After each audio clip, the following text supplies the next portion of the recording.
many of you have just gone and lost your minds.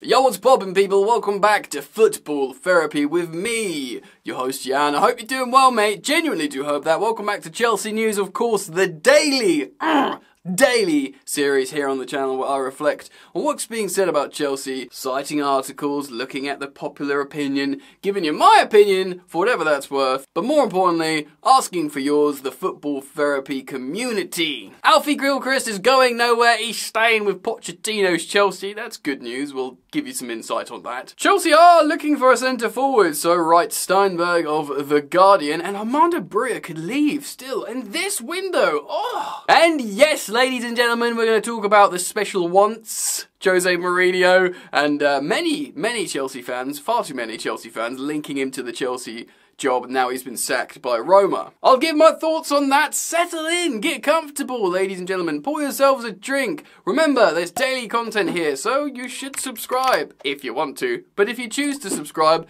make sure you hit the bell. And thank you for dropping a like on the video, as it supports me. Thank you very much. Alright then, let's get into it. Starting off with the striker situation. Jacob Steinberg of The Guardian writes this. Wolves are considering a move for Armando Broja, whose future is likely to hinge on whether Chelsea sign a striker this month. Broja will find himself with a decision to make if Mauricio Pochettino brings in another forward, as the 22-year-old's chances of regular football will be lower if the competition for places increases. Chelsea are tracking Victor Osimhen and Brighton's Evan Ferguson as a long-term target and have been linked with Aston Villa's John Duran. A move for Brentford's Ivan Toney is unlikely, and interest in Sporting's Victor Gyökeres has cooled. First of all, off the bat, Armando Broja to Wolves. I don't hate it. Wolves are pretty good now, and, you know, they just got through the FA Cup yesterday, I believe, in extra time against Brentford. There's games to be had there. They don't look like they're going to be in a relegation fight. Of course, we've sent David Datro Fofana to essentially go down with the sinking ship of Burnley. This would be different. Of course, Broja's on a long-term contract, so this will be very much an experience, Premier League minutes, playing as a striker all the time and not having the pressure of a failing Chelsea on your back. Like, oh, I've got to score the goals and be the guy for Chelsea. Nah, go and do your thing for Wolves.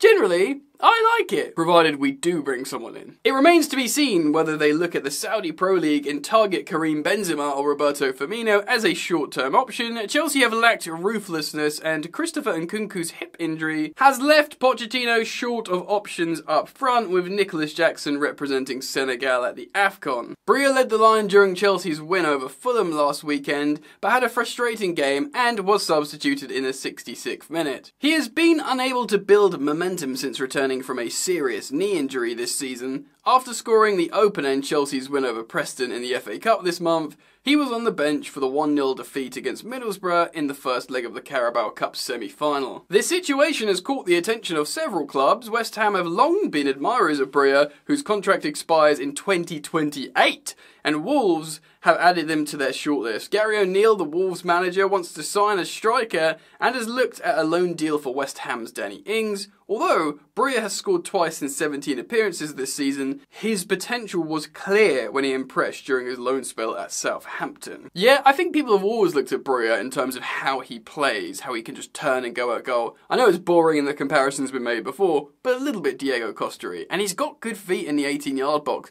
He's not just a lash it at goal, big lump centre forward. He likes to run towards goal, direct, and has good feet.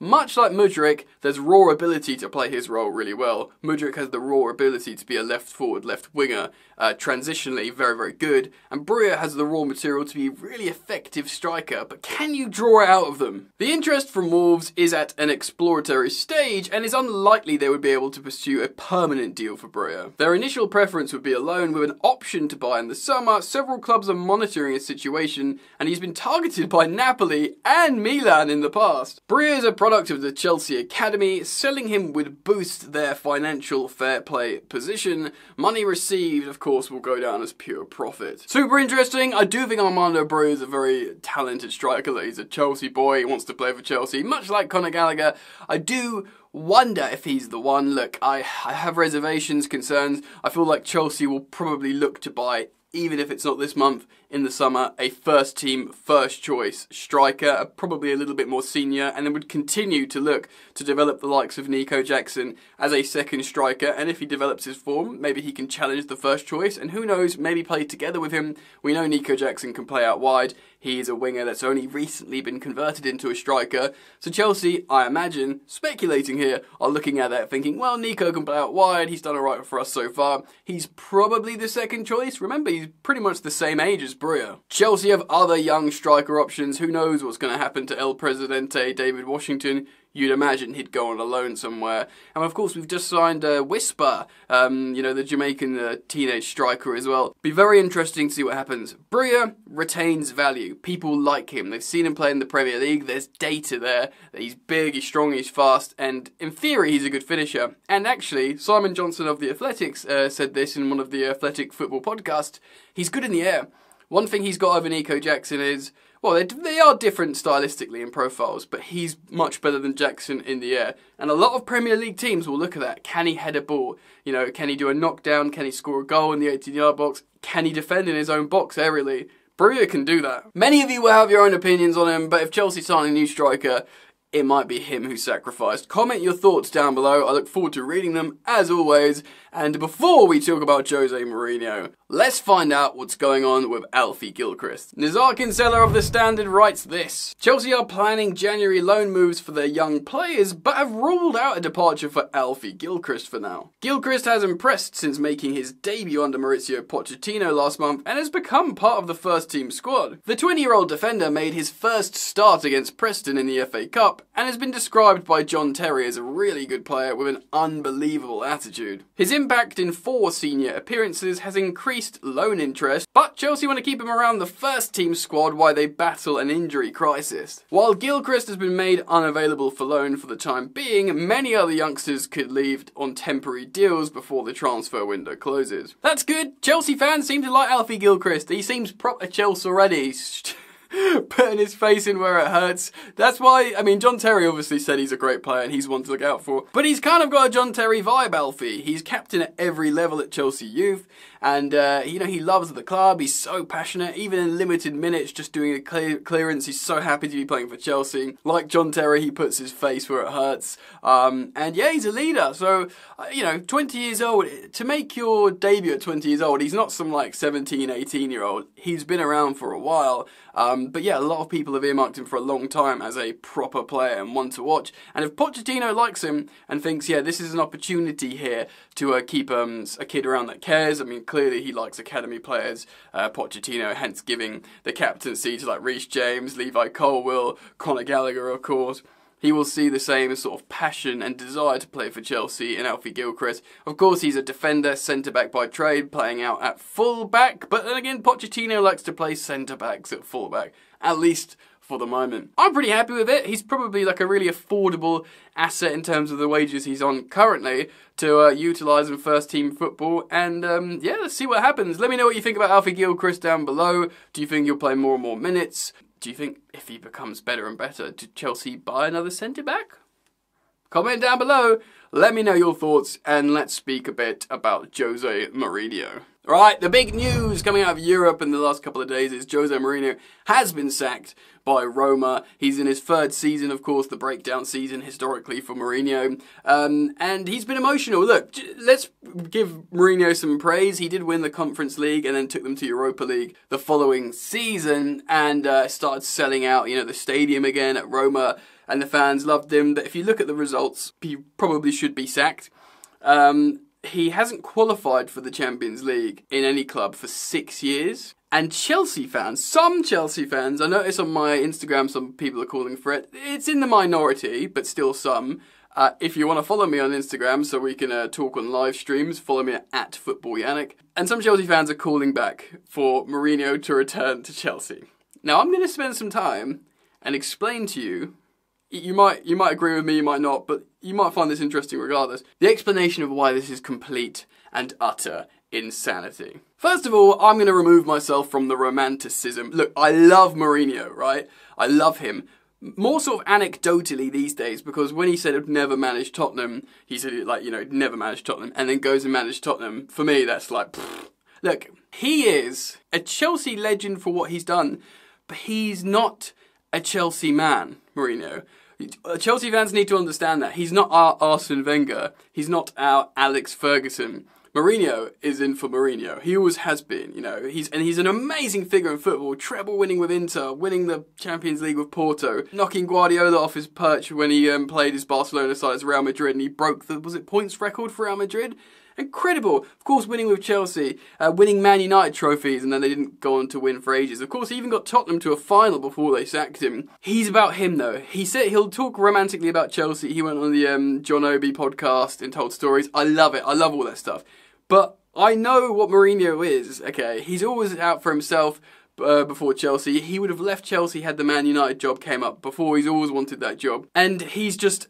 When he went to Tottenham, I was like, alright, cool, I get it, no worries. That's me personally. So my romantic view has been removed. Now, let's look at the objective move about Mourinho and our project for a moment, shall we? Roma have the third highest budget in Serie A, and he averages about 1.5 points per game, which is a massive, massive underachievement. You know, obviously they've got like Dybala, Lukaku. They got loads of high earners. They got a good team as well. If you go through that Roma team, massive, massive high wages. And if you think of like Serie A, they've got good teams now. You know, you think of like Inter Milan, Inter, AC Milan, Milan, obviously Juventus, Lazio are sick now. You know, Atalanta, they've got loads of good teams playing in Italy now. Most of them aren't anywhere near the wages of what Roma pay. He's just massively underperformed there, and they play really poor football. If you look at how Roma play, it's really, really underwhelming. It's not exciting. It's boring. Mourinho's been branded like a boring football coach. He wasn't always. He played some exciting stuff at Chelsea. Obviously, 2-0, he used to close up shop at Chelsea, and I don't care. Us as Chelsea fans, we never demanded sexy football. We demanded winning. But Mourinho doesn't win anymore, man. He just doesn't. Now, another thing to consider is we're looking for a calm, steady foundation of a long-term build at Chelsea. He is quite literally the antithesis of that. All this, and you may disagree with what Chelsea have done in the last 18 months, and you're well within your right. It's to, you know, we don't know if it's going to work yet. But we've invested $1 billion into the project, young players, long contracts. You don't bring Mourinho in for that. He wants to come in, bring his own players in on high wages, all probably in their 30s, or, you know, that'll massively hit the club financially. And he's done nothing to suggest we'll win the Premier League and Champions League to counter that. He is the opposite of the manager you want to bring in. Plus, he's self-destructive.